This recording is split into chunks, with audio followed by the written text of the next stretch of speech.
Welcome to the Boneyard with Steve Robertson. As always, I am your good friend and host, Steve Robertson, here on the magnificent Monday edition of the Yard. Day one of the Major League Baseball draft is in the book. We're going to break that down for you today.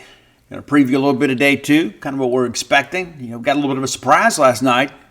Is Dakota Jordan was not taken. Got more on that a little bit later in the show. But that's a possibility that I don't think many people really embraced, including myself. I really thought the DJ would get the money he was asking for. And I can tell you, my sourcing on this is impeccable.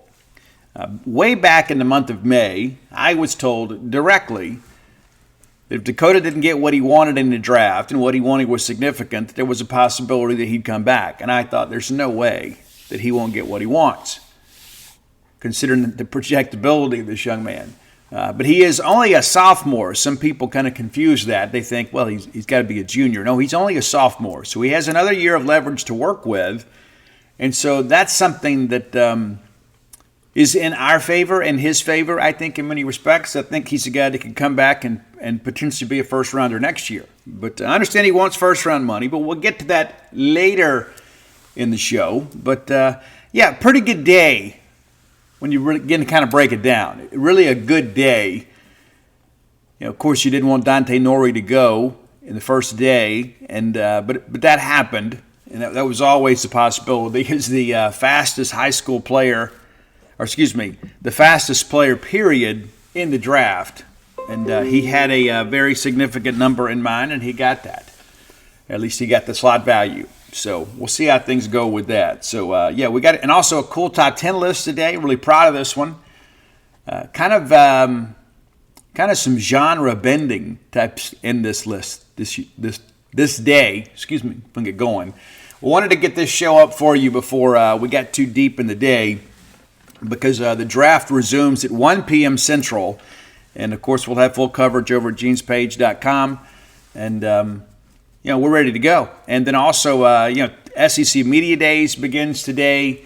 We'll touch on that a little bit later in the show. Our Justin Frommer already on his way out there, if he's not there already. Dave Murray will join him for Mississippi State Day.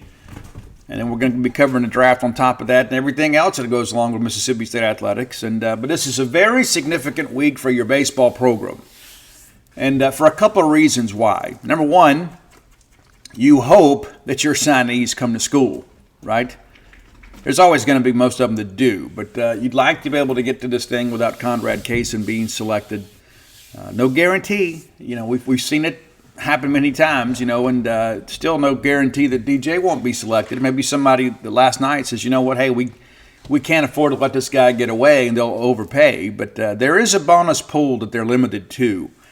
And the slot values for day two significantly less than day one.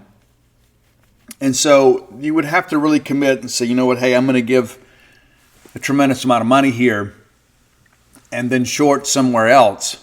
That's always a possibility, but teams need players. So, and DJ is represented by Scott Boras.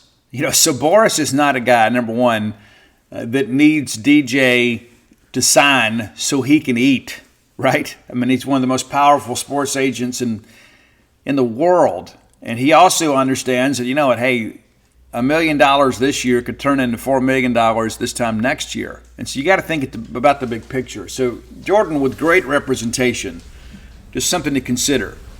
But I don't think any of us really thought we'd be in a situation. Here we are on Monday, and Dakota Jordan is not already on a plane somewhere getting ready to get his picture made with his new jersey. I don't think anybody expected that to happen.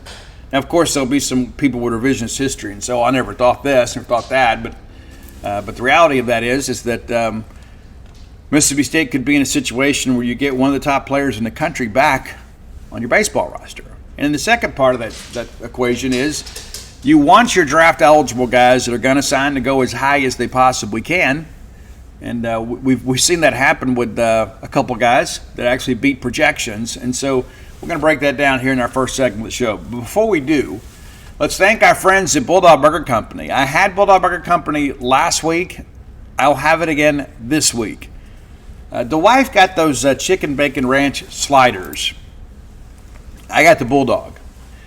She said, I'd like to get this. And again, even then, the portion, very substantial for lunch, ended up being a 2-meal deal for her.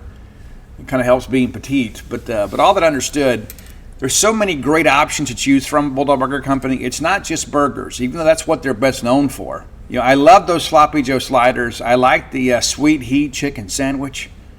It's great, man. They do a great chicken sandwich there. And I know a lot of you are kind of chicken sandwich connoisseurs. If you haven't tried the chicken sandwiches at Bulldog Burger Company, let me suggest that you do. I think you're going to be very satisfied with that selection. I got the fries, too, and I tell you what, my dogs are happy when I get French fries because of the fact that there's so much of them. There's so many of them. The portion is so substantial. Then that means they get to eat some, too, and we have a little fun with that. Everybody has to sit and shake and all that good stuff. It's a good time. But one of the things I love most about Bulldog Burger Company is I always get more than my money's worth. Always. You can't say that about most places in any line of work, especially in the restaurant business. But you know what? Bulldog Burger Company has had integrity in pricing, integrity in portions. A lot of people out there charging you more and giving you less. That's just not the case at Bulldog Burger Company. Have the spring rolls as your appetizer. They will make you and everybody around you better looking. And consider getting that chocolate shake or that Nutella shake or that special shake to go so you can ride that ride home to work, back to work or home with a smile. 3 great locations to serve you: University Drive in Stark Vegas, Gloucester Street there in Tupelo, Lake Harbor Drive in the Ridge and Flowood area. Bulldog Burger Company, the place where people go to meet, M-E-A-T. All right, got our trusty draft tracker in front of me. And again, some surprises, right? Some surprises. For the most part, and I give the guys that do this for a living, people like Jim Callis, they're always so close to reality. Like their projections are very, very close, especially in this first round. There's always a little bit of ebb and flow, but it's pretty rare to see them have a big miss. But Travis Bazzana, from Oregon State, he had a run of great college players to open the draft. Chase Burns from Wake Forest goes number 2. That may have been a surprise to some people a little bit. Then Charlie Condon, of course, from Georgia, a guy at Mississippi State did a really good job pitching against. Credit to Justin Parker. Nick Hertz from Wake Forest goes. Hagen Smith, from Arkansas. Not a big surprise there. He was projected as a first rounder out of high school. Jack Caglione goes to the Royals. Probably build some things around him. J.J. Weatherholt from West Virginia. Christian Moore, second baseman from Tennessee. And the thing about it is you don't see a lot of second basemen go this early, and you had 2 in the top 8 picks just because of their athleticism and offensive capabilities. Connor Griffin from Jackson Prep, the very first high school player taken in the draft. And I have seen some people that have kind of been up in arms. Well, why didn't he commit to us? We committed to LSU. He signed with LSU. Guys, it doesn't matter. We're very, very happy for Connor Griffin. But if he had signed with us, it'd be one more signee that we're, investing emotional energy in. It's not going to come to school. And it was so funny, too. I had somebody from LSU, from the LSU side, tried to argue with me a year ago that they would be able to come up with an NIL deal competitive enough to get Connor Griffin to go to school. I said, do you understand what you're saying? Will you shut your mouth? Connor Griffin's slot value is $6.2 million. There is no NIL deal in the history of the world that is competitive with that. And not to mention, what would he have to gain by going to college? He's the number 9 pick in the draft. Get over yourselves. And congratulations to the Griffin family. I had a chance to interview Connor a couple times through the process prior to his commitment to LSU. Had some interactions with his dad. They seem like great people. And it's a great thing.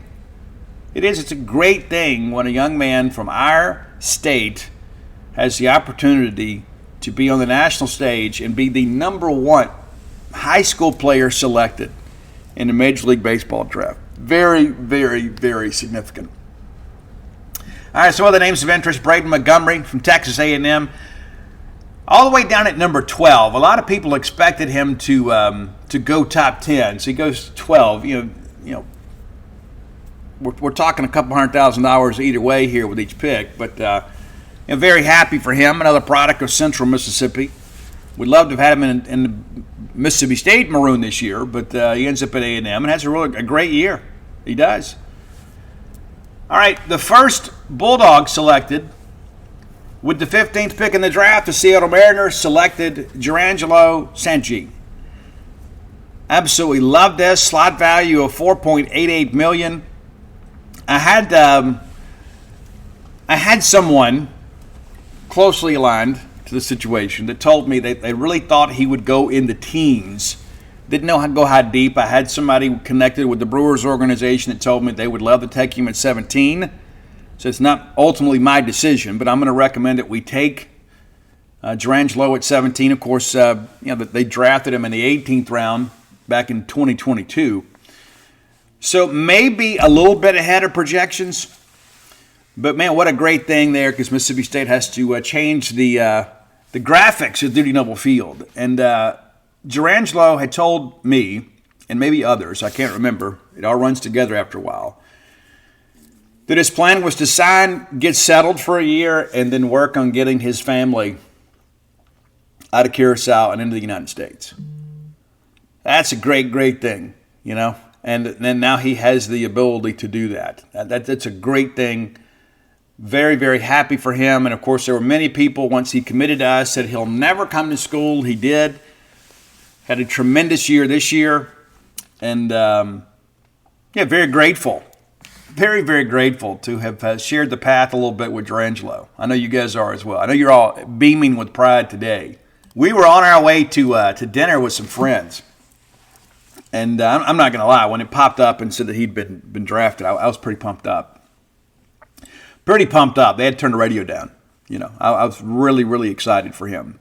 Interestingly enough, right behind Jurrangelo is former Mississippi State commitment classmate, P.J. Morlando. And I remember last year when he decommitted, there were some people that absolutely lost their minds and tried to use that as ammunition to try to beat up Chris Lamonis and his staff. And P.J., of course, a high school player, and so wasn't in Jurrangelo's class. I misspoke, but everybody was like, this is it. This is the end of the road right here. And then I remember telling people then, this kid is never coming to school. It's never going to happen. Signs to South Carolina, and people didn't move on and forget because their investment wasn't in P.J. Morlando. Their investment was in their narrative. And, of course, now P.J. Morlando, the 16th pick in the draft, slot value of $4.7 million. So guess what, kids? He's not coming to school. All right. Another interesting, Cam Caminiti, the son of Ken Caminiti, going to the Braves. Yeah, and then that's a 3.56 signing value there. All right, the 27th pick in the draft was spent on Dante Nori of Northville High School, Mississippi State signee Dante Nori, and we were hopeful we could get through day one. Now, here's some insider trading for you. Dante Nori told some Mississippi State staffers last week, he goes, hey, I don't expect to be back next week. And then they made some contingency plans, and Dante was set to fly back to Mississippi today if he did not get drafted yesterday. Now, we all knew that if he got drafted first couple rounds that he was going to sign. Had he not been drafted, he's going to be Mississippi State. And he said, but Steve, if you just because he's not drafted on day one, guys, when people tell them they're going to school, like if I don't get picked day one or day two, I'm going back to school, they don't get drafted. Unless he gets drafted like 18th, 19th round just for the fun of it. But it was fun while it lasted. And it's interesting, too. Dante, his birthday is October the 7th, 2004. He's going to be 20 here in a couple months. Better part of 3 months. And so there were a lot of teams out there that really trust their draft models when it comes to age. And we knew that there would be some teams that would pass on him because of that.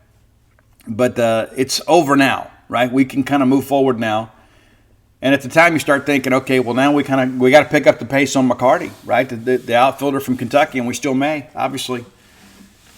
Little did we know at this point that Dakota Jordan wasn't going to be drafted, right? It's nobody expected us to be in this position.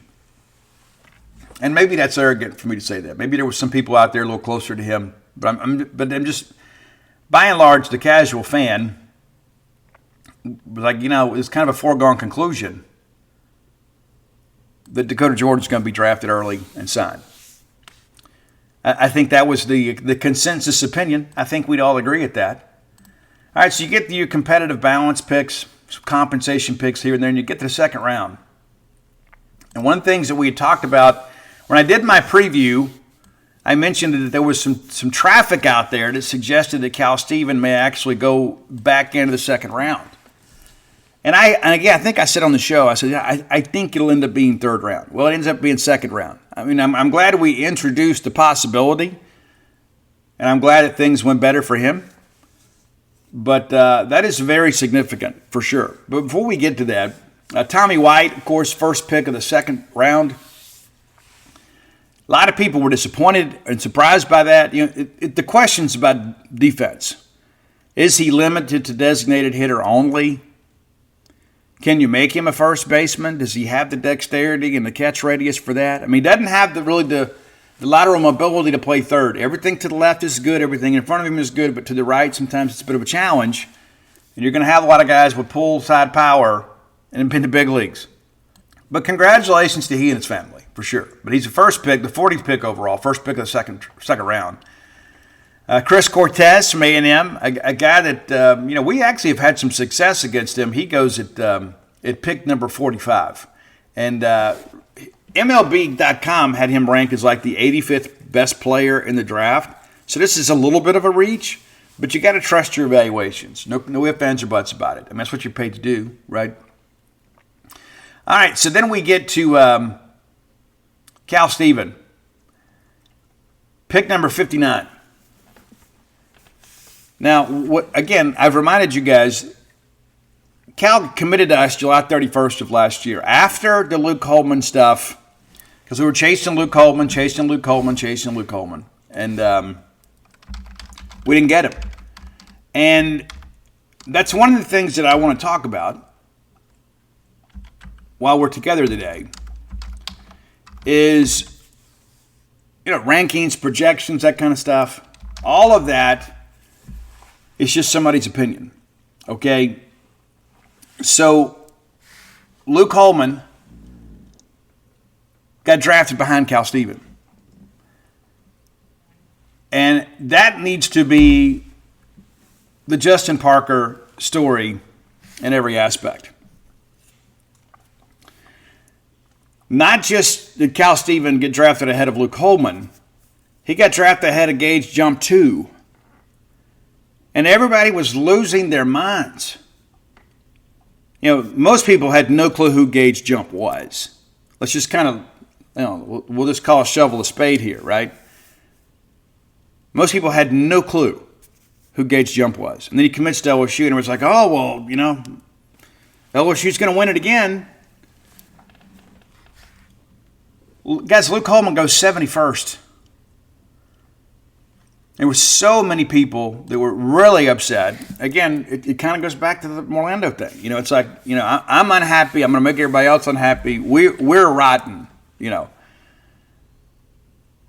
And Cal Steven, a guy that we waited to take, not only gets drafted higher, gets more postseason honors. And so if you're Justin Parker and you're Chris Simonis and you're everybody affiliated with Mississippi State baseball, this is your story. And not just for the portal. Of course, I think the greatest impact is in the portal because you can just tell people, hey, everybody said Luke Holman was the best arm in the portal last year. Cal Steven was just kind of okay. Well, look on draft day, see what happened. Cal Steven goes ahead of all of those LSU guys. And I know some of you think that I have been at times unfair to Thatcher Hurd. I haven't been. The numbers are the numbers. Cal Steven's better than him too. Cal Steven at 59 to Toronto. That's a slot value of $1.49 million. So a nice little head start at life for Cal. But I think as big as it is for Cal, I think in some respects it's even bigger for Mississippi State. It's bigger for Justin Parker. Billy Amick left Clemson, went to Tennessee, won a national championship. He's a pick behind him. Dylan Dreiling, a guy that was really good for Tennessee and Omaha, he's the last official pick in the second round at 65. And, of course, there's some comp picks that come after that. Today's episode brought to you by Zippix Nicotine Toothpicks. Zippix brings you a totally satisfying, convenient, and great tasting way to curb your nicotine cravings. Now you can get your nicotine fix anytime, anywhere without having to rely on smoking or vaping. How cool is that? Zippix toothpicks give you an easier, better, and more discreet way to get your fix. They're available in 6 great, long-lasting flavors and have options in both 2 milligram and 3 milligrams of nicotine. Zippix are perfect for flights, sporting events, restaurants, and literally everywhere else that smoking and vaping are banned. They're also one of the most cost-effective nicotine products on the market.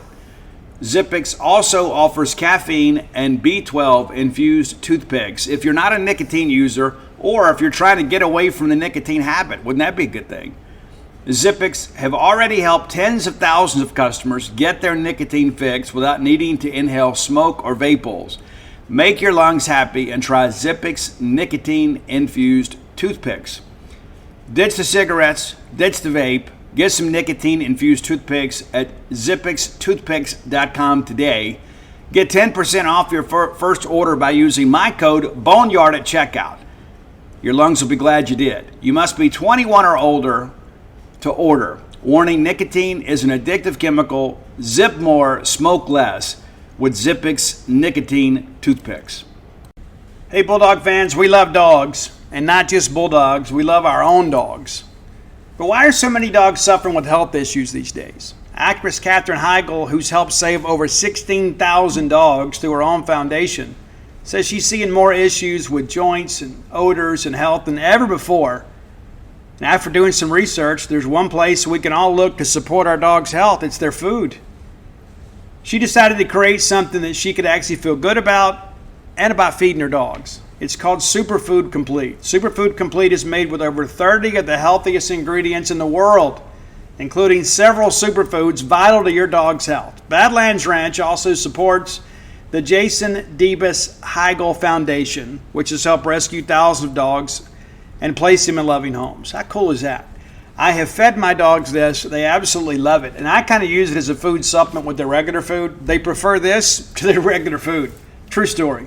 Go to badlandsranch.com/boneyard, and you can order right now and get up to 50% off your regular priced order with a 90-day money-back guarantee. How about that? If you want your dog to experience all these incredible things, go to badlands ranch.com/boneyard.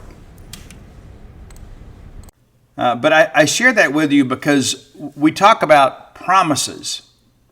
But it's interesting that, Luke Coleman commits to LSU on July 27th. And we take Cal Stephen 4 days later. And so no matter what anybody will try to say with the revisionist history, it is absolutely apparent that Cal Stephen was kind of our plan B, right? It's like, hey, we're going to go all in on Luke Coleman. If we don't get him, we'll take Cal Stephen. And then we did.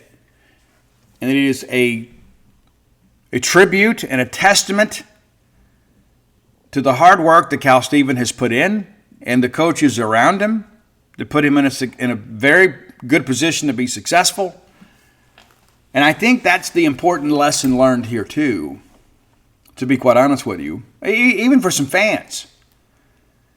I've shared with you guys multiple times, the portal rankings are very much an inexact science. And then people get all fired up about it, and you're like, well, wait a minute. And it was so interesting too. Cade Fisher, who committed to Auburn last week, and I understand Auburn presented a very, very lucrative package to do so. But a lot of people, when I first mentioned Cade Fisher as a possibility, people immediately go look at the numbers. And they're like, Steve, there's no way we need to take this kid. But then all of a sudden, the guys at 64 Analytics, who I'm not being critical of, they're doing the best they can, trying to figure some things out in a brand new niche, shall we say. All of a sudden, Cade becomes the number one pitcher in the portal, and then the number one player overall in the portal. Well, now all of a sudden, because somebody else has said it, it kind of like, oh, we got to get him. And then we don't, and we wanted him. I'm not going to sit here and say we did, and we did. People are like, well, we lose another high-profile thing. Well, what made it high-profile? You just told me a week ago the kid's numbers were terrible. But somebody else, a third party that you believe is objective, has kind of validated that this kid's pretty good. And so don't put too much emphasis and stock in these portal rankings. And again, that's not being critical. It's just such a new ranking system that's going to have to be tweaked. And they've even done it during the process. It's like, hey, we got to change this, change that. Those guys are doing the best they can. And it's a side job for them, okay? But I think it's important to understand your coaches, contrary to the vocal minority, know what they're doing, especially Justin Parker, right? And nobody had a better day yesterday than Justin Parker. You have your Saturday starter go with the 15th pick in the draft, who was a sophomore eligible player. And now you've had Cal Steven, your Friday night guy, go with the 59th pick in the draft. So you've had two guys in the top 60, both of which didn't have a great 2023. By the end of the year, when Durangelo lost his confidence, a lot of people worried you may go get in the portal. But everything worked out okay, right? And then now you go look at this and say, okay, the first day of the draft, we had two of our three guys from our initial weekend rotation get drafted. And you're going to have the other guy who many people believe might actually be the most competitive of those three. They don't get drafted today. Don't know exactly when that's going to be, but yeah. So if you're a pitcher around the country, and if you're an agent around the country, because everybody has an agent these days, and it's permissible, but if you are sitting down with your client and says, okay, listen, we got 1 year to get this thing right. Hey, you got some ability. You had a good year. But, look at what Justin Parker's doing at Mississippi State.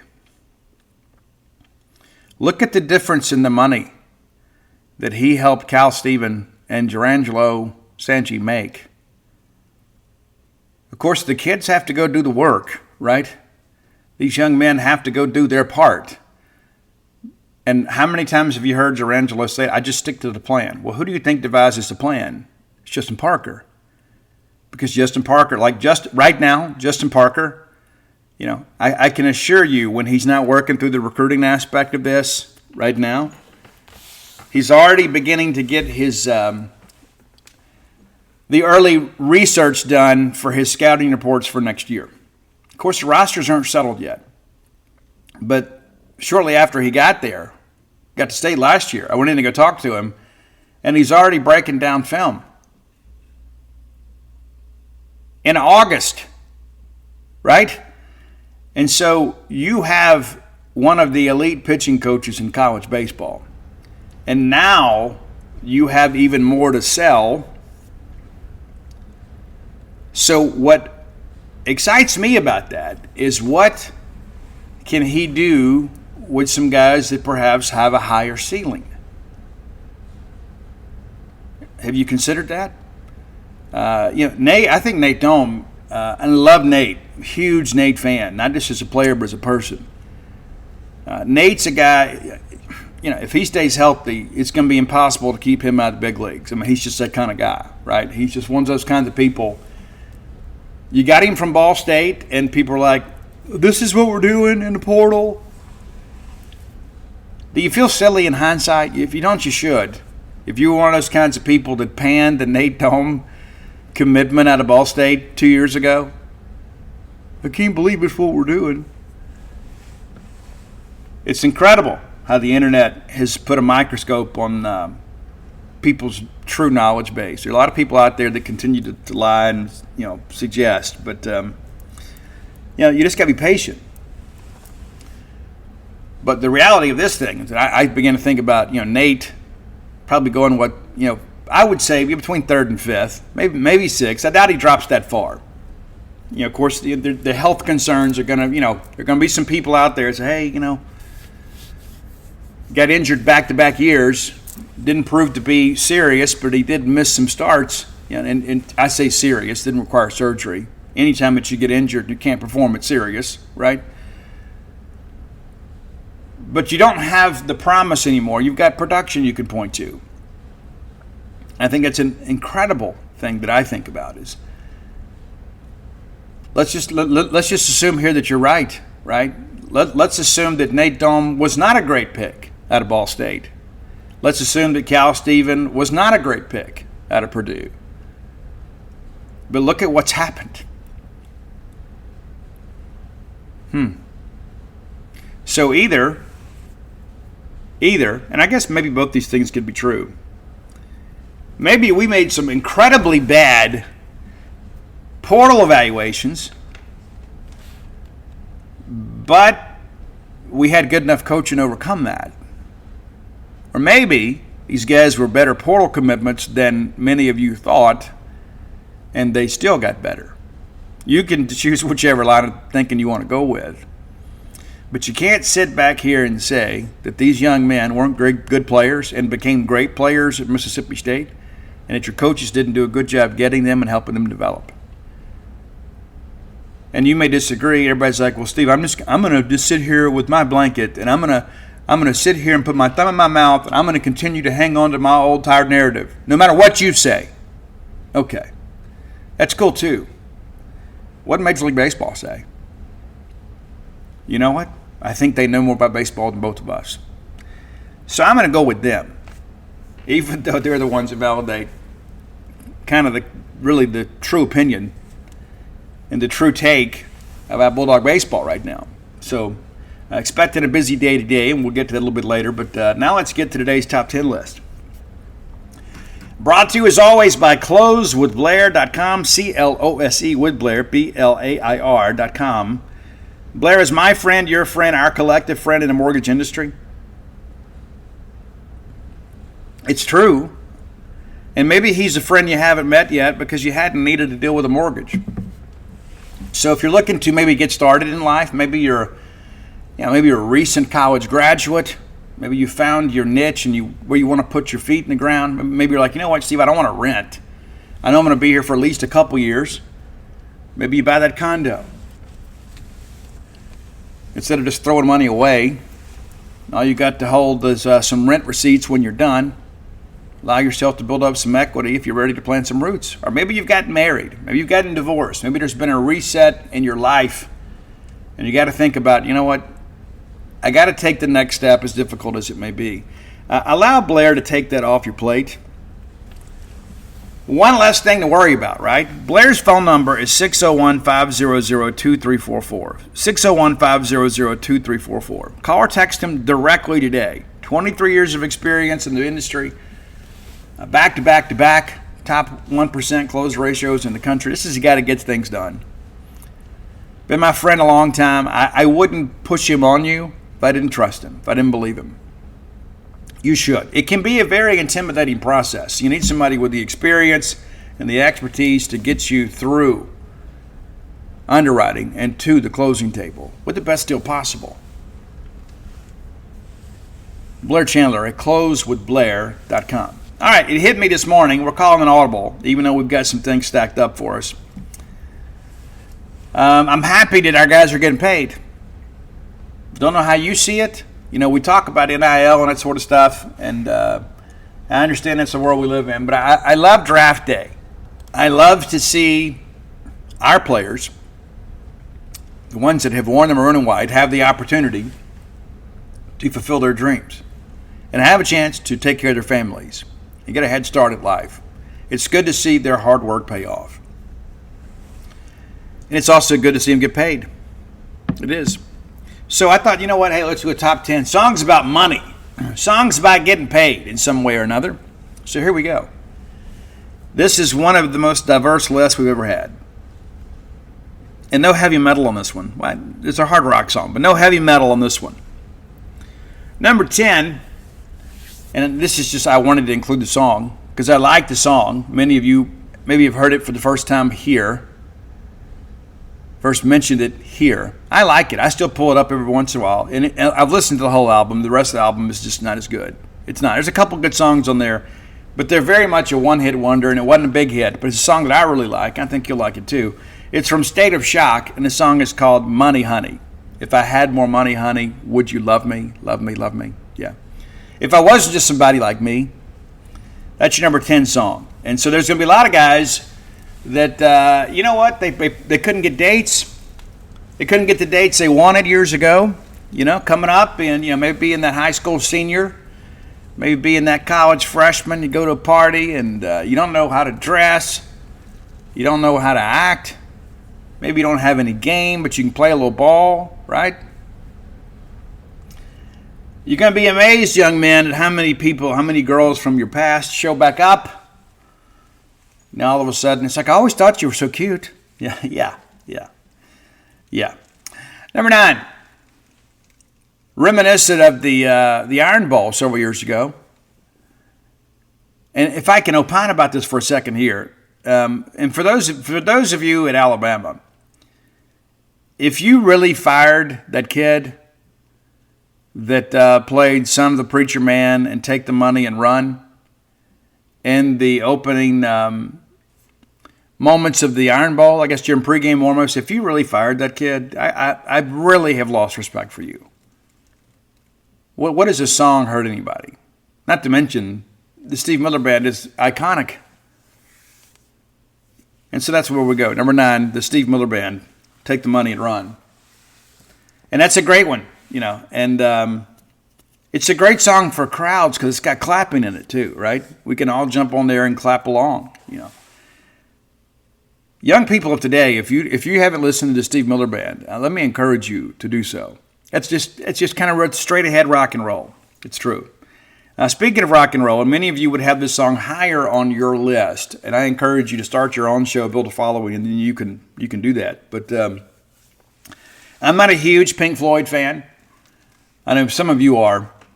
When I listened to Pink Floyd years ago, I was under the influence, and maybe you were too. I don't know, but I have recovered from Pink Floyd as well.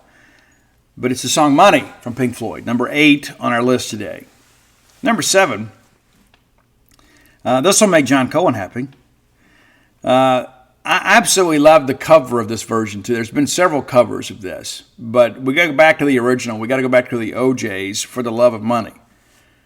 Absolutely phenomenal song, and even the Bullet Boys covered this on, I guess it was the debut album, now that I think about it. I was thinking it was going to be on Freak Show, but I think it's a debut album. Yeah, debut album, which is great. You can go back and revisit that one. It's a little bit sleazy at times. I like F Sharp 9. That's from my favorite track on there. Smooth Up, of course, is great. I don't want to get too deep in the reeds here, but the OJH, For the Love of Money. That is a great, great, great song in the old, basically, Motown sound. It's absolutely phenomenal, and the words have been Howland. So it's number 7 for you today. Number 6, a band that we joke about at times on the show, and it's the Pet Shop Boys.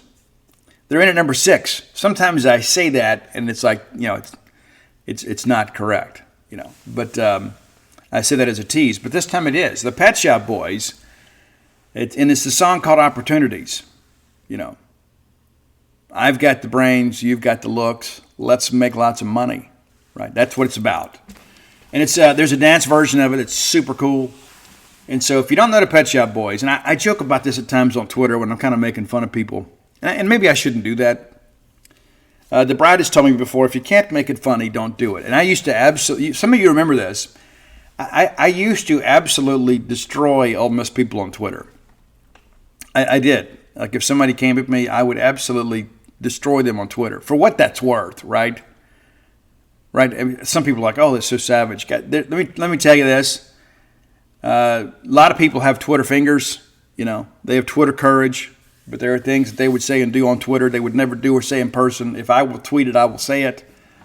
But sometimes we get too caught up in that. But there are some people out there putting out some really, really stupid things on social media. I'm going to talk a little bit about that before we get out of here today, too. But it's Pet Shop Boys Opportunities, number 6. Number 5, and this is maybe a song that many of you have never heard. If you grew up in my generation, you've heard it. It was a huge, like if you listen, remember Power 108 down on the coast? And I used to, oh my gosh, it used to irritate me. They would say, here comes a power pack of, Debbie Gibson and Tiffany and some boy band. Nothing powerful about that at all. But they loved it and they played with it, right? This is a song they played in rotation regularly. And it's a song called I Want to Be Rich from Callaway. I Want to Be Rich. Number 5 on your list. Number 4. This is a song that got played and actually covered by NSYNC. And so whoever was managing NSYNC at the time, it's great. It was a great decision. It's a great cover, but it's not as good as the original. We're going back to the old school. It's Johnny Kemp's I Just Got Paid. I don't know what it is about that song. Even to this day, that thing holds up. It's like when it first opens up and that bass line starts, it makes you want to move. Makes you want to go to the skating rink, folks. It does. An amazing track. And Johnny had a couple of hits, but Just Got Paid. That's, especially for those of us that had part-time jobs back then, it was so great to get that paycheck on Fridays every other week. Great. Run to Walmart and blow it all on CDs. Number 3, this is a song that we've had on the show before. I absolutely love it, man. I love the vocal on this, and there is just an authenticity in this.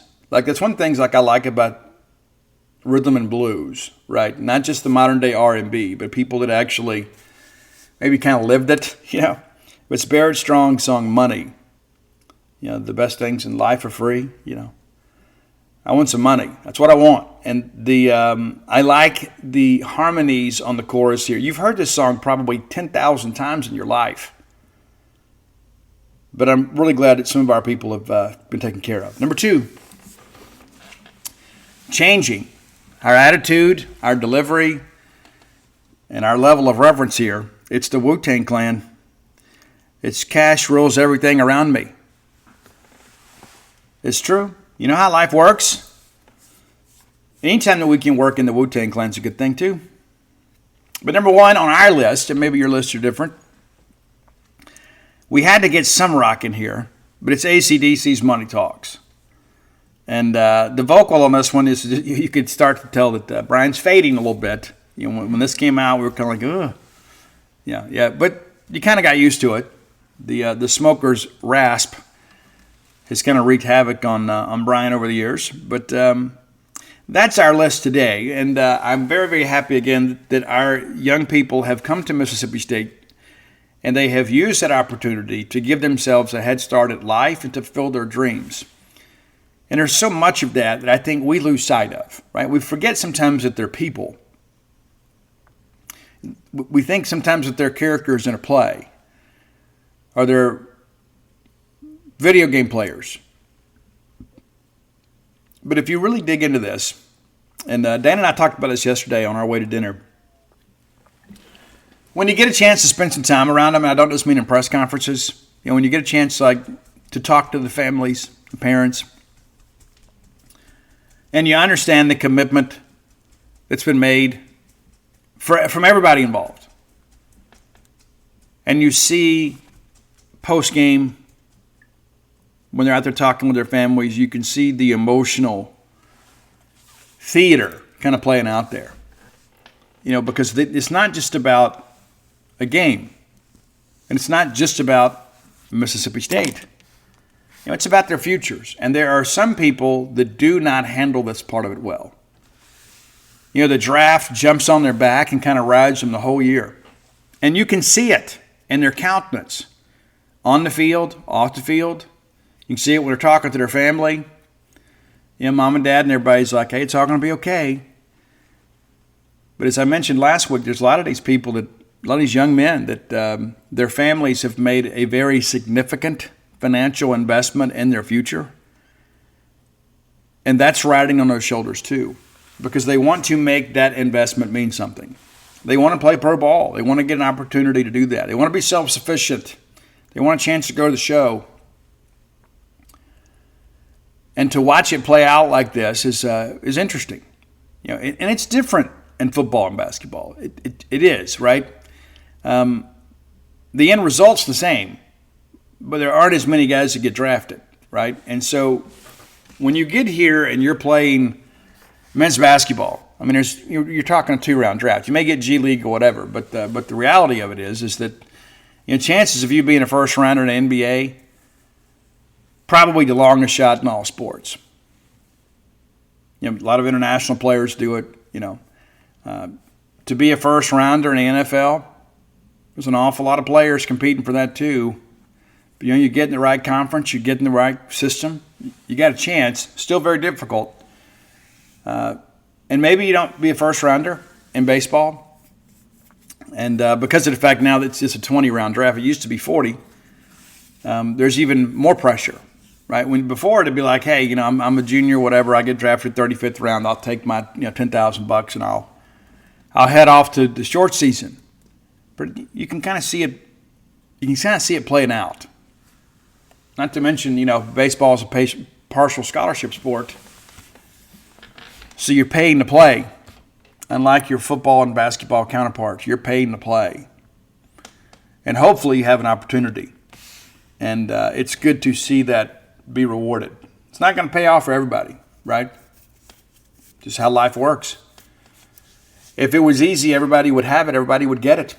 But I thought we would do something today to kind of, hey, let's celebrate the fact that we've had a couple of our Diamond Dogs, sign for some big money.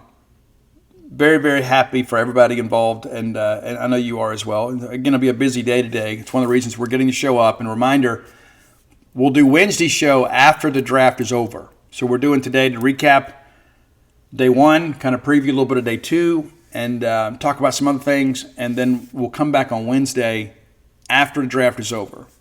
And it won't be very late. It's rapid fire, right? And then we'll recap the draft. So if you don't have time to keep up, you can come to genespage.com. We'll keep you updated over there.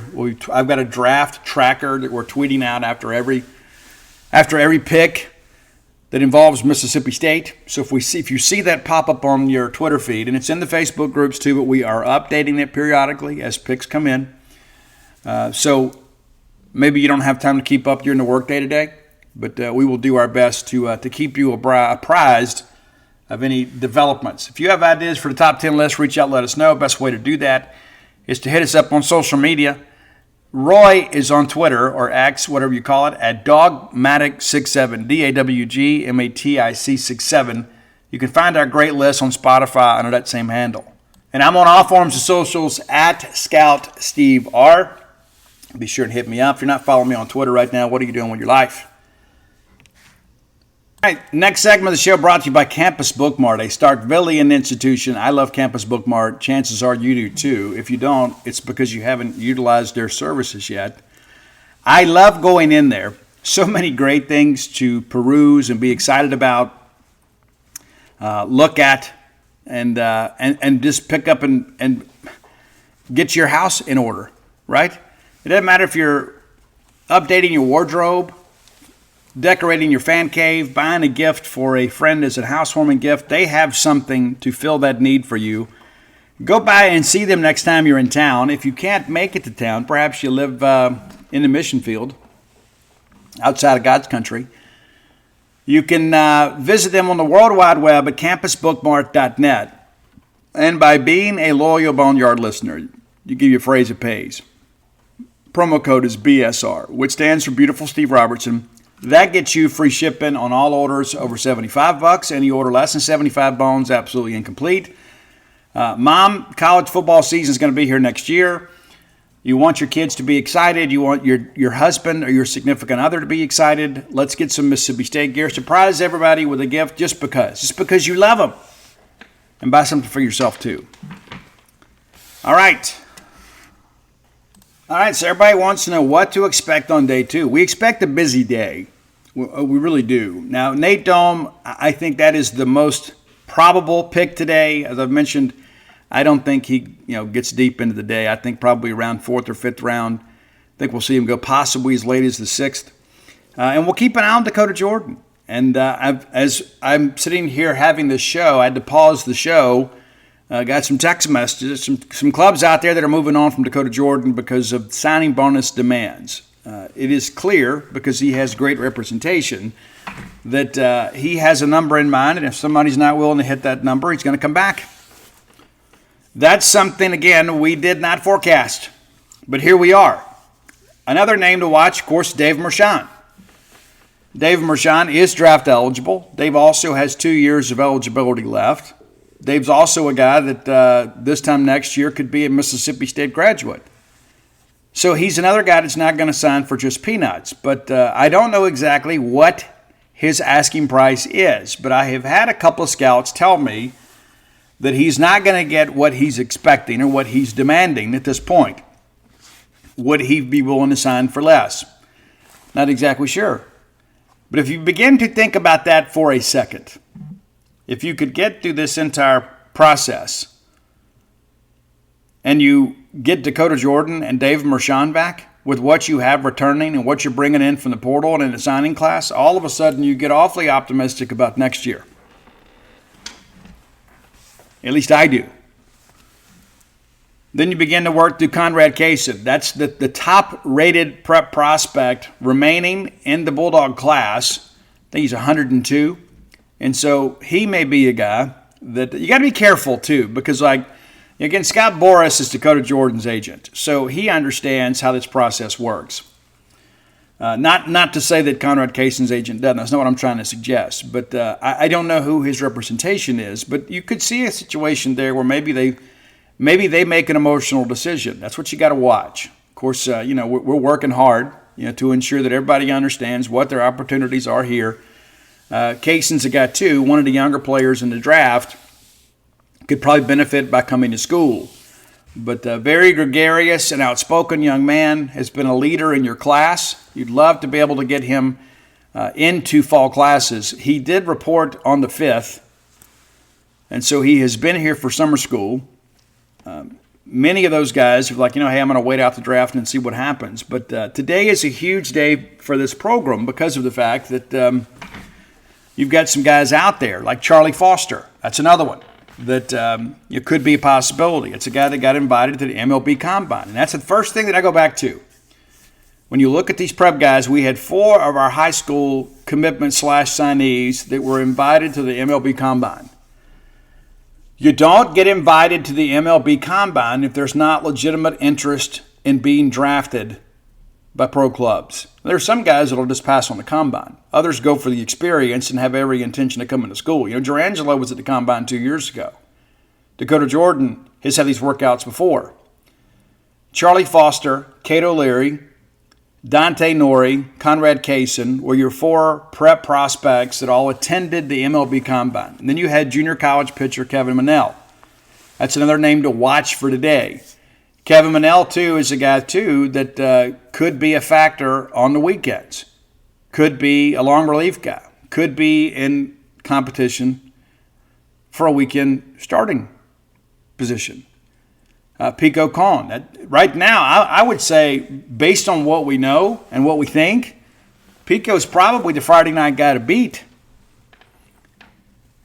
We expect Pico to have a big year if he comes back. And I've got a lot of confidence that he will. I don't think Pico's a guy that's going to go early today, but there's always that possibility. You got to think about that aspect of it. Connor Hyzak, I suspect that he will get drafted today because he has no leverage, and he is a pro prospect. He is a guy with a pro body style, but also too a guy that can hit the baseball and play multiple positions for you. Probably a left fielder in the show if he makes it that far. But you can draft a guy like him that has no leverage, and even though the slot value may be, $700,000, $500,000, you can pay him $25,000 and then bankroll the rest of that into keep it in your bonus pool, and then you can overpay slot somewhere else. That's very significant. And so that's something to watch. Brooks Auger, of course, could be a guy that, what happens with Brooks if he's a day 3 guy? Does he come back? Yeah, I don't know. I think he would love to sign, but does he get the opportunity to sign? All of a sudden, if he goes 13th, 14th round, so there are no established slot values for day 3. And what if Mississippi State says, hey, listen, we'll give you $100,000 to come back? But we'll give you $75,000 to come back. Then you can kind of double dip. You come back, and then maybe you improve your draft stock next year. But it's a rarity to see guys that are rising seniors to come back. But with NIL, it makes it more of a possibility. That's to be understood. Colby Holcomb is a guy that we could see go today. And as soon as I put that out there, some of our fans are like, oh, I just don't see it. Well, the Major League Scouts do. What would you like me to tell them? Right? They see a guy with a big league body, big league arm strength that may just need to fine-tune some things. And listen, we talk about all the great success stories under Justin Parker. The thing with Holcomb just didn't work out. And maybe it's a situation where Colby had the draft in his mind every time he towed the rubber, and maybe that impacted his performance this year. He's had some good moments, and he's had some moments that are forgettable. And how many times last year did we put him in, and all of a sudden you give up a home run? A lot of people can hit the fast, flat fastball. And again, maybe another year working with Parker makes a difference with him. But if he gets drafted, he's certainly going to sign. There's no question about that. And so that begins to leak into what else is there? What is Tyler Davis? He's a left-hander that can spin a breaking ball. Does he go today? Does he go tomorrow? I think he probably gets selected at some point. He was really, really good in SEC play.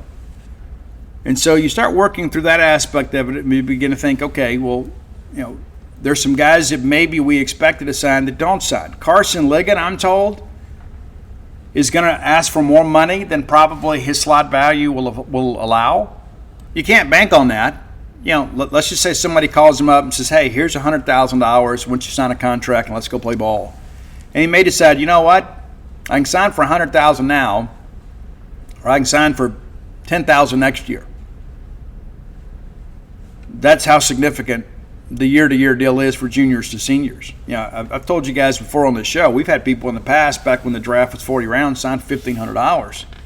It's a much different dynamic these days with a 20-round draft. The contracts are a lot more lucrative.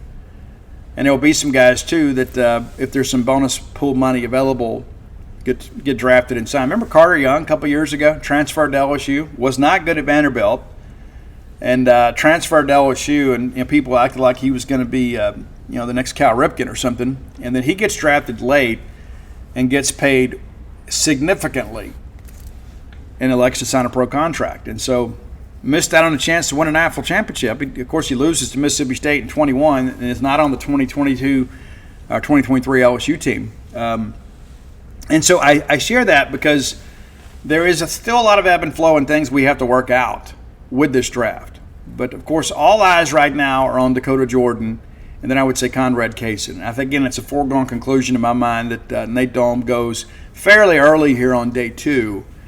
But Hunter Hines, another guy, too, that we expect him to go. I've had some people that have asked me, what's Hunter Hines going to do? I expect Hunter to sign, and maybe he doesn't get the money that he initially expected, but I don't think he chances it by coming back because he really has nothing to gain by coming back. For you and for me, we'd love to have him back, right? Have that big left-handed power bat. He had some ups and downs this year, and there was some stretch there where you couldn't even pitch to him. But, he's a guy that we fully expect to sign. And I expect that he will probably go today. I'm not exactly sure where, probably round 6 through 9. But you never know what a team is dealing with and how they plan to manage their bonus pool. But it has been a good start. Of course, your best-case scenario is Dante Nori wouldn't have been drafted. And what's interesting, too, that he was ranked, 48th, 49th, and he ends up being a first-round pick. So it's a little bit of a reach, I guess. But at the end of the day, MLB scouts aren't just depending on MLB.com to rank players. They trust their own evaluation. They have interviews with players. But this is moving day in many respects. So basically, today is going to determine a lot about what your team looks like next year. That's how significant it is. Now, the good thing is, by the time that we get together again on Wednesday, Chris Lamanos and the Bulldog staff will have a really good idea of how things look. I shared this on Twitter, and somebody sent the laughing emoji, that kind of stuff. It's like, you're not making me look silly, you're making yourself look silly. If Dante Nori doesn't get drafted, you don't need a center fielder because you have one. Well, Dante Nori did get drafted. Well, Dakota Jordan hasn't so far. If Dakota can't come to terms with the team and likes to come back, then you don't need another offensive bat. You don't need another outfielder. You might take one just, because you're being greedy a little bit. But, we got a huge roster as it sits right now. And so we're not going to take a kid just so we have to cut a kid, right? We're always going to be trying to upgrade our talent level. But if Dakota Jordan comes back, Dakota is your center fielder. No ifs, ands, or buts about it.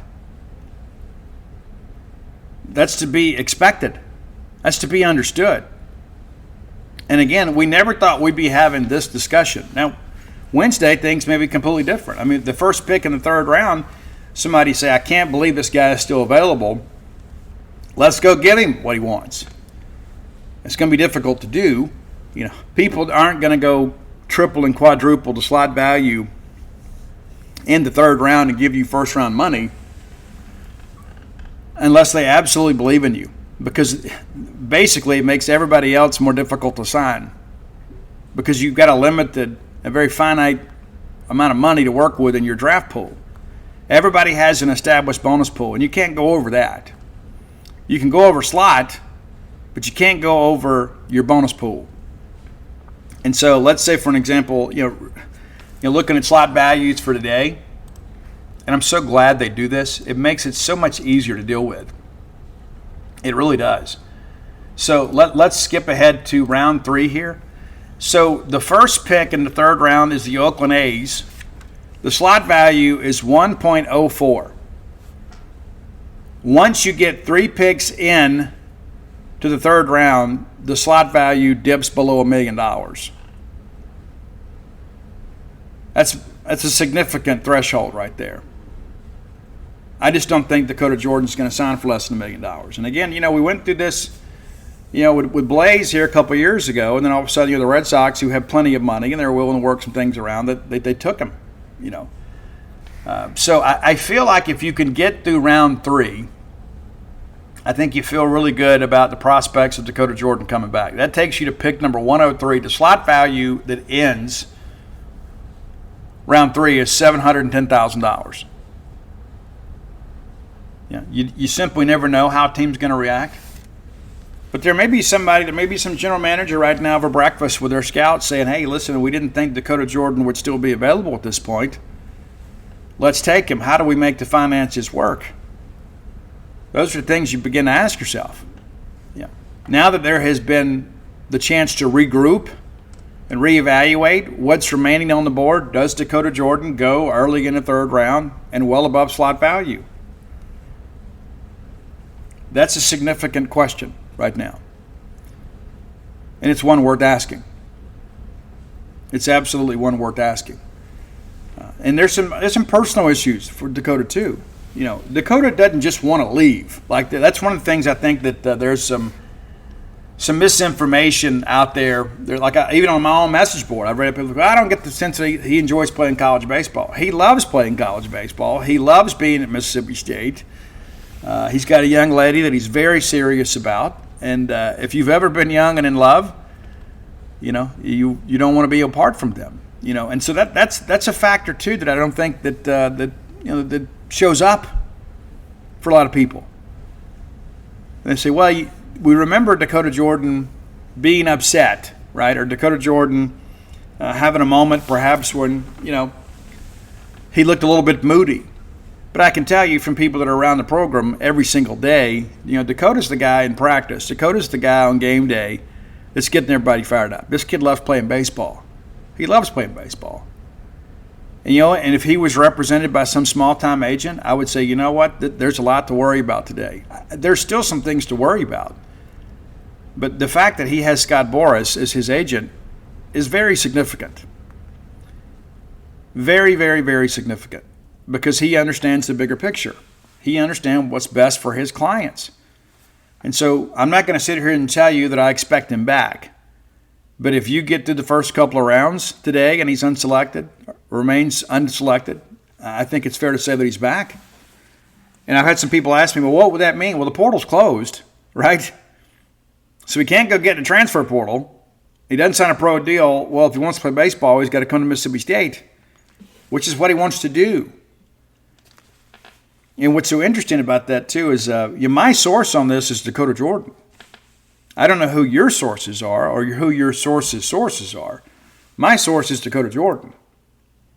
And so I share that with you, but I think it's important to understand there's a lot of people out there that have kind of framed up a narrative that's completely untrue about Dakota Jordan. He did not just come to Mississippi State just to improve his draft stock. He came to Mississippi State, and he had plenty of opportunities to go elsewhere because he loved Mississippi State.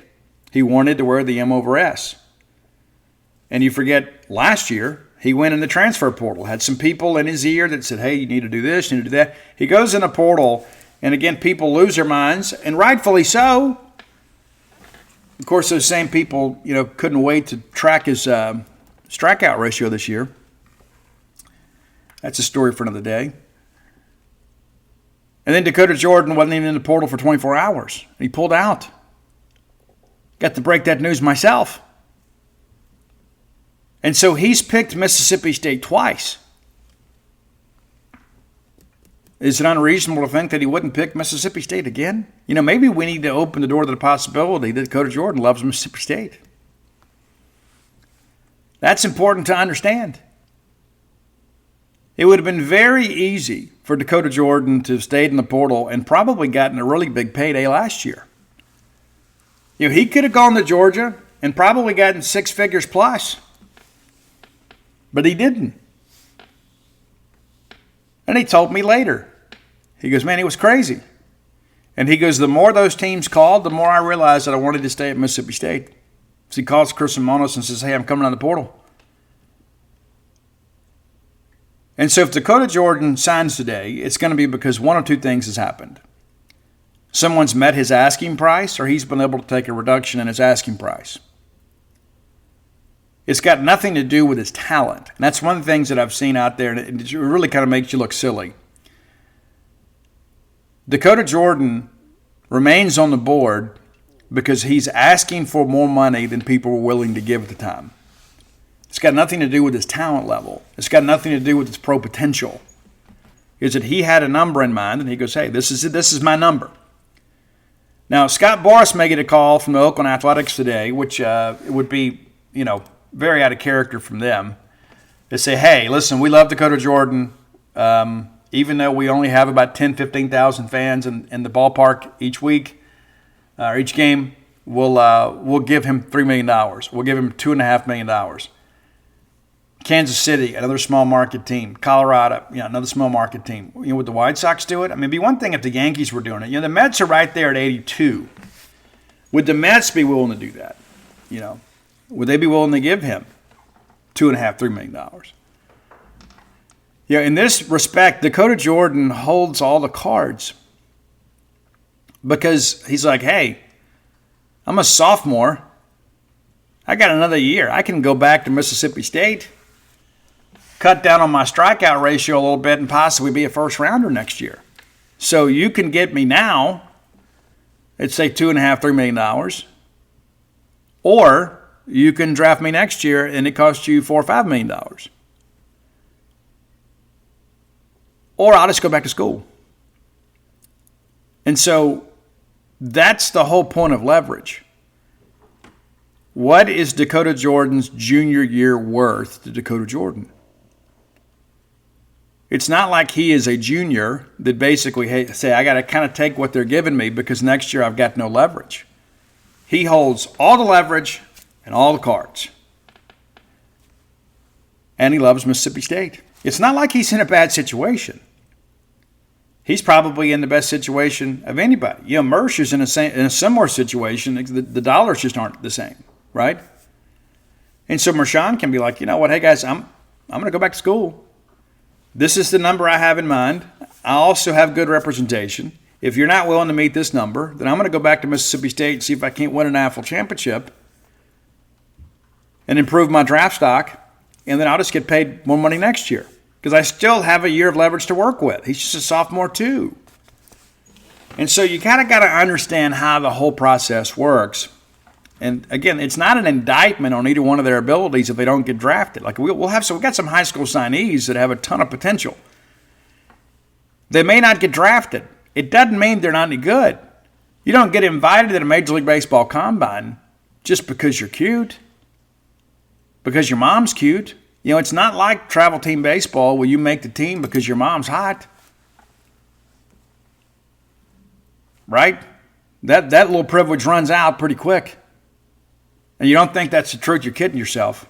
I'm just going to tell you how it is, right? You get down to it, there's 3 or 4 players, and it's like, man, they're comparable in ability. What do you think? Well, that mom's hot. Let's take her. Let's take them. You say, but Steve, that sounds so silly. That's how life works. That doesn't happen with pro teams. They don't care about that. It's what can you do to help us win a world championship? Period. And so it's important for our fans to kind of understand that we may have some guys that are MLB draft worthy that don't get drafted. And I know what's going to happen as soon as we get done with the draft. We're going to have people, we only had 2 guys drafted. Well, this is not like the draft in the 60s and 70s, where you had 1,000 picks. And it was a rite of passage, right? I wrote that article about our very first class. In 1965 was the first year of the first-year player draft. We had 5 players drafted. Did you know that? And none of them signed. And so people were like, hey, well, we must be great. Well, we did go win back-to-back SEC championships with them. And we had the winter draft back then. There was a lot to it. It's a different draft these days. There's only 20 rounds, and teams are penalized if they don't sign their top 10 picks. And so they're going to come to terms, and if there's somebody out there like a Dakota Jordan, it's like, no, I'm not willing to sign for that. And I think the longer it goes, probably the more resolute you get in that. It gets easier to say no once you start saying no. You've heard that about life, right? Maybe the first time you get that phone call, that's why it's good to have a good agent. You may have somebody that says, hey, we're picking here in 2 picks. We're going to give you $1.2 million. Will you take it? Yeah. Well, what if your value is $2.5 million and you just signed for half of your value? You never make that money up. And so these are dollars that you and I, these are decisions we never have to make. I think it's important for us to understand that day one went really well. Really well. Because you're basically, at this point, you enter day 2 and it's like, oh, we lost Dante Nori, but we didn't lose Dakota Jordan. And among those 2, if you had to make that trade, do you take the guy with 2 years of SEC experience under your belt that led you in every offensive category, or do you want a high school senior? And that's not a shot at Dante Nori. Dakota Jordan is the more proven commodity. Who can play center? That's an easy call. And so when you look at it in that aspect of it, it's like, yeah, you love that Dante Nori came to school, but there's like a hidden bonus in all this, that you may get Dakota Jordan back. All right, final segment of the show brought to you by the Stark Vegas Clubhouse. I encourage you, Google Stark Vegas Clubhouse. Google it. And when you do, their Facebook page is going to come up, and you can peruse the pictures and all the fine selections that are available to you there. You get the great back porch area. I belabor that point because until you've been out there and experienced it yourself, you don't know. It's very, very roomy, spacious, open. You can sit out there with a friend, a loved one, a group of people. You can play cards, enjoy an adult beverage, watch the sunset. It is a great place to end your day. Also, that great fire pit area, the wet bar, full-service kitchen, so you can go out there and just go to, run to the grocery store and stock up and everybody take turns cooking. You can just be a recluse if you want to. And let me encourage you too, if you hadn't done so, think about maybe that back to school trip. Maybe you can't afford to do a whole lot this year. I don't know, maybe you've got some things going on in your life and you just can't afford, to take that trip to California or, the Key West or whatever. Think about a staycation. Get the cousins together, get the sisters together, get the friends, the family together at the Stark Vegas Clubhouse. Now, when you Google Stark Vegas Clubhouse, which is the best place to bring a large group in the Golden Triangle, just 5 minutes away from the Mississippi State campus, you're going to get some booking options. You're going to get Airbnb, VRBO, and you're going to get Evolve. Now, you can book whichever site you want to, but if you book through Evolve, I can save you some money. Use promo code BSR10. BSR10. BSR10. The number 10. BSR10 gets 10% off your stay. So just by listening to the show, you're saving some money to stay at a great venue and have some great times with great friends or family. Be sure and check it out today. Okay. I would be remiss. I don't do a lot of political talk on the show, but there are a couple things that I'd like to say today. And first of all, let me tell you this. I love each and every one of you. And the chances of all of us getting together and having a conversation that lasts, an hour and us agreed on everything is pretty slim. Right? Especially if we talk about real issues. It's one thing if we just all sit around talking about a ball game, and even that sometimes brings up some disagreements. It may not be very spirited disagreements, but it does. For the most part, I try to be very apolitical on the show. We have gone through something very significant, and I don't want to oversell it, and I also don't want to diminish it either. As a kid, I remember when Reagan got shot. I remember how traumatic that was as a kid. John Hinckley goes up trying to impress Jodie Foster, and I don't know why he ever thought that would work. And he shoots Ronald Reagan. And that was really his motivation. The fact that there was some mental illness involved. And I'm not going to make jokes about any of that stuff because it's a very real thing. But I remember being a young person, it rocks you a little bit, right? And of course, our parents, as Axl Rose so succinctly put, in first memories, they shot Kennedy, And there are a lot of people to this day that believe that was a coup d'etat. I think the Oliver Stone JFK movie is worth your time. I think there's probably some things in there that make a lot of sense. But all that I understood, there's a couple things that I want to say. Number one, this is not a Democrat or Republican issue. This is a good and evil issue. This is a right or wrong issue. And it's interesting that I've seen so many people out there basically committing career suicide with their hot takes. And I can tell you, these are the kinds of things that when you go apply for a job, and maybe you're a college student and you're kind of naive and you think that the world's not paying attention to you. Maybe they're not today, but when you go apply for that first job and maybe you make the list of finalists and you get that second interview, they're going to go scour your social media. People don't want to deal with people that can't be a professional. And that's the thing that really stands out to me through all of this, is why can't we just be professional? What happened, no matter what you think about either political party, this can't happen. And the thing that's so incredible to me is anytime something like this happens, whether there's a shooting somewhere, which is incredibly tragic, the very first thing that some people do is they run to social media to try to find this person and say they were a Republican or a Democrat. And let me tell you this, that's crazy. That's crazy thinking. As if it absolves somebody. We have probably never been in a situation, really in my lifetime, where there has been so much tribalism with politics. Even back in the 70s and the 80s, we were basically all Americans. The only time that it really popped up that you had these political affiliations was around Election Day. We just kind of lived our lives and we just all, we were all Americans. Of course, there was a small segment of people that kind of lived and breathed through it all. there wasn't the partisan politics they are today, and I think social media is to blame for a lot of it. There are a lot of people, if you go look at their, if somebody follows you on Twitter or whatever, and you go look, and everything in their bio is about their political affiliations.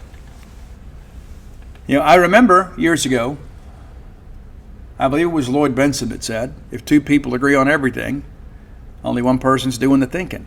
And there are a lot of people that have this sense to belong. And I don't know what's missing in their lives. And I'm not going to sit here and try to diagnose it or judge it or anything like that. But there are a lot of people, they feel a sense of acceptance and a feeling of belonging in their political party.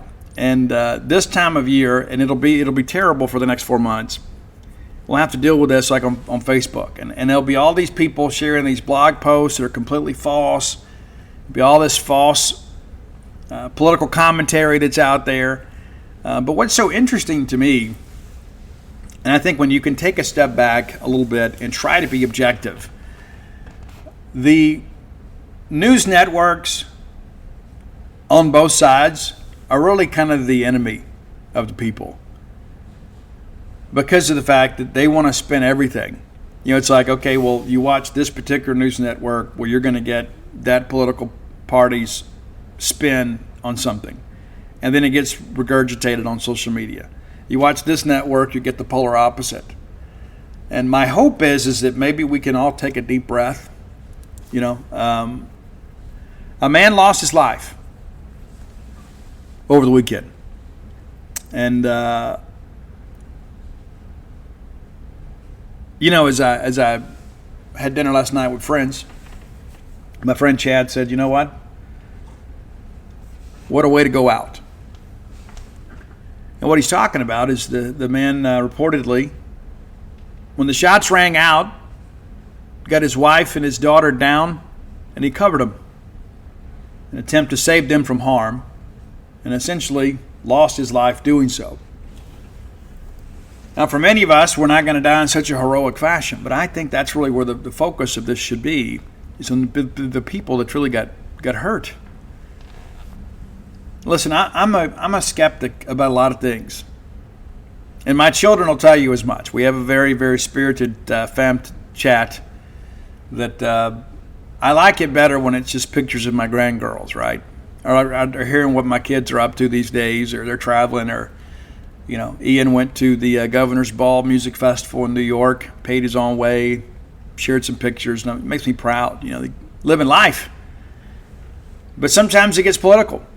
Of course, my youngest daughter, Mia, was a political science major, getting ready to go to law school, take the LSAT, and go to law school. And so sometimes these things pop up. But I have always been a person that, and maybe this is to my own detriment, maybe it's a character defect of mine, but I never believed the first report. Ever. You're going to have to give me more evidence. I'm not just going to take your brief as the gospel. And so I guess in many respects I'm a conspiracy theorist in that respect. And I always think there's more to the story than they're telling us. It's just like to kind of equate that to sports. As soon as there is a job opening in college sports, there's a leading candidate, right? And that's not coming from the search firm. That's kind of coming from the school. It's coming from an agent. The only time in my lifetime, in my career, that the first name has been correct is when it was Todd Grantham, when he became our DC under Mullen. Even look back to this past year's baseball coaching circle, right? How that cycle played itself out.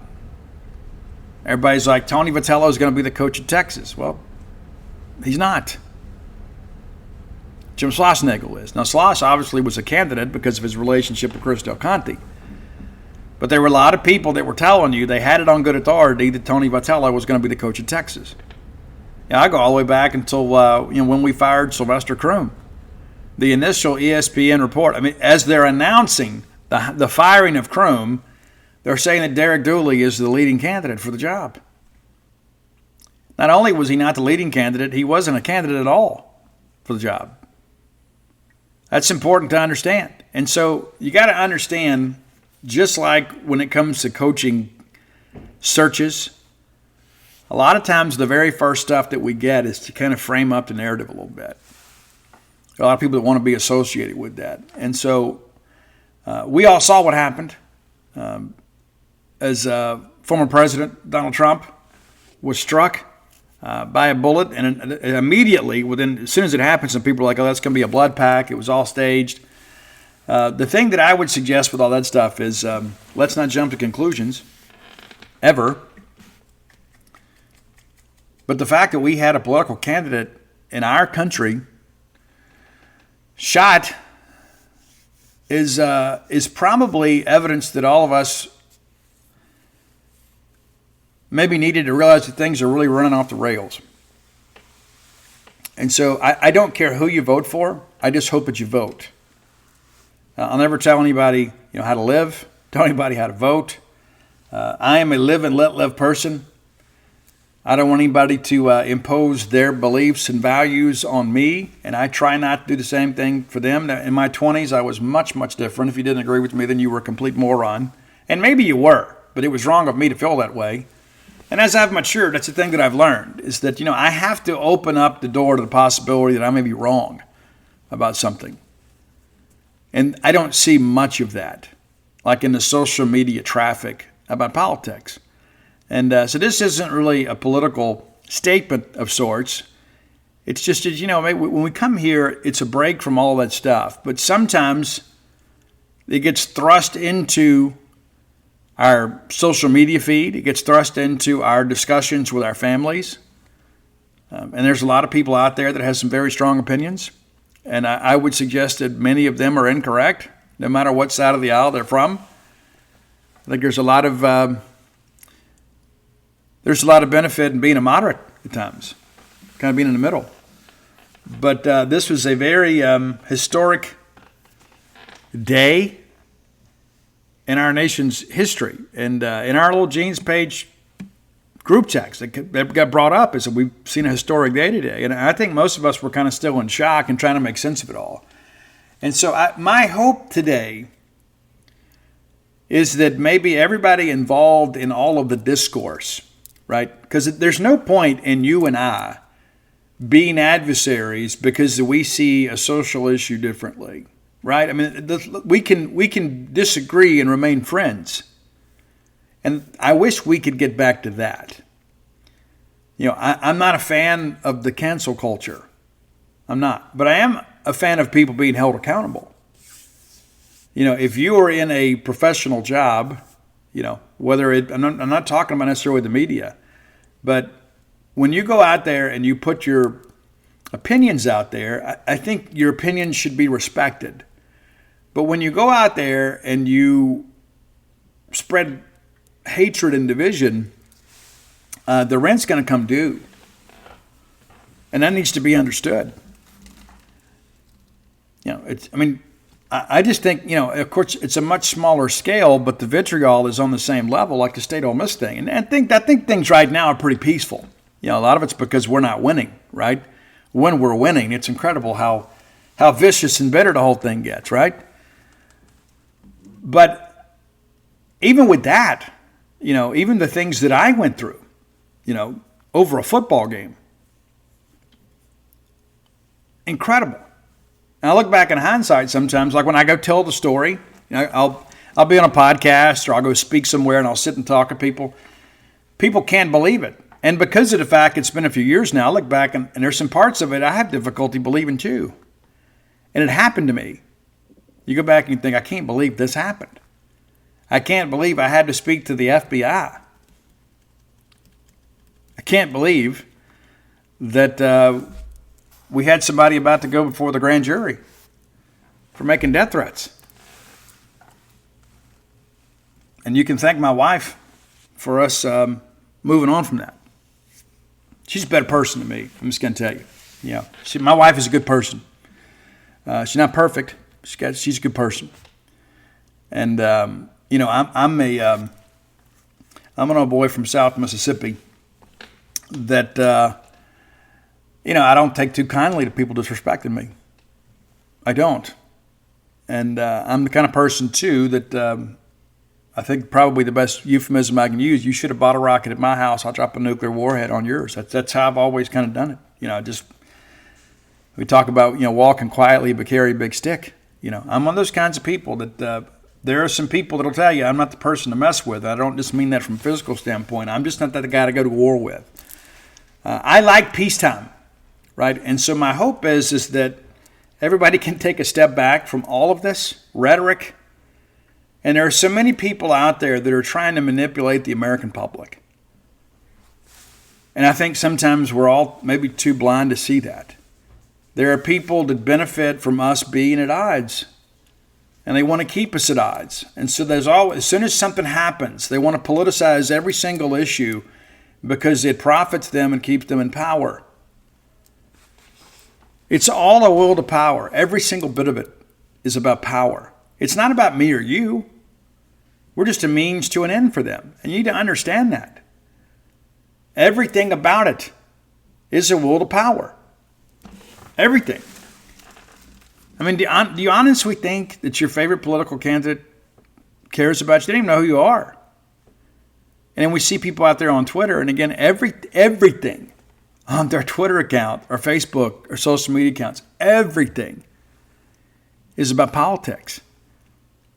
And, years ago, when I was a young and enterprising young lad, and my plan was to major in English with an emphasis on political science and then go to law school. That was my plan. I guess originally I wanted to be a rock star, and then I thought, well, this isn't going to work out. But I guess even before that, I wanted to go to law school, and I wanted to be a lawyer, and I wanted to be involved in politics and things of that nature. And the older that I became, and the more that I saw all of that a little up closer, I began to realize that I don't know that I could be comfortable with this because I would have to compromise so much of my integrity. And that's not in any way to be critical of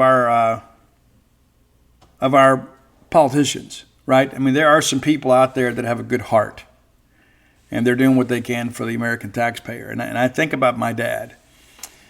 My dad worked 33 years for the United States Department of Agriculture for the Farmers Home Administration. He was the head of, ended his career as the head of inventory properties for the state of Mississippi. And so he got to see politics up close. And I used to always tell him, Dad, you ought to be state director. You ought to be state director. And he goes, no, that's a political position. And I don't want to be aligned with anybody. He said, my goal is to do the best job that I can for the American taxpayer. If I can save the American taxpayer some money here, save some money there, do a good job for them, ensure that I work all day, every day, and earn every dime that I make from the American taxpayer, that's been a good day. And I wish more people felt like my dad about that. I truly do. Because there's a lot of people out there, there's all this ego and bravado and things of that nature. And so, again, I'm not taking a stance on this whole thing other than the fact to say that this was wrong. And I think the people that are out there trying to politicize this are wrong. And I think we have a chance to be right. We have a chance, no matter who you vote for, if we can kind of stamp down some of this fiery social media rhetoric and understand that there is something more important in our lives than our political affiliations. Matter of fact, just about everything is more important than that. After we're all dead and gone, these same two groups that just have different people leading the charge are going to be squabbling over the same old issues. And so I just want to live my life. And I hope that that's what you'll do as well. And I know everywhere I go, there's people that, they have this and they have that. Listen, I love American patriotism. I'm a patriot myself. I'd rather live in America than anywhere else. But I think it's time for everybody to, hey, let's kind of take a step back here. What's best for the country? Not necessarily what's just best for my political party. What's best for the American people? And that's where I think our focus should be. And that's probably the last time you hear me talk about anything political on the show for a long, long time. But it would be silly not to comment on it after what's happened. But due to the historic nature of this, no matter how you feel about either political party or political candidates or whatever, I see all the jokes, and some of them are funny, but not about the loss of life or potential loss of life. That should always be, in my feeling, should always be off the card. All right, if you hadn't done so, go to dutynoblebook.com and you can order the pre-order Duty Noble the Duty Noble book, Life and Times of Duty Noble.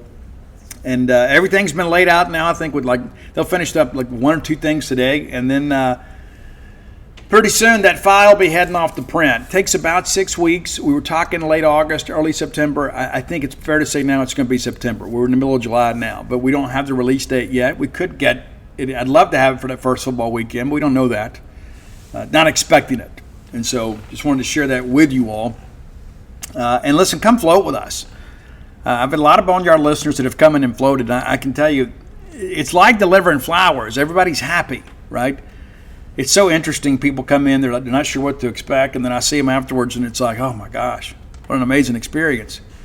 If you have questions about it, you can find us online, of course, at TrueRest.com, but True Rest of Starkville on Facebook and Instagram. My lovely wife is running the show. You can call her at 662-268-7601. And she's a registered nurse too. And so she can answer any medical questions you may have or tell you what to ask your doctor. All those things are important. And so I share that with you because we love, summertime is a good time. It's not as busy in town. And there are a lot of times your favorite spot may get booked. The summertime's a good time. So, and if you wanted to try it, hey, come make a trip to Starkville and come float with us at True Rest. Until next time, let's all live our lives in a way we make more friends than enemies, and people can see a difference in the way we live.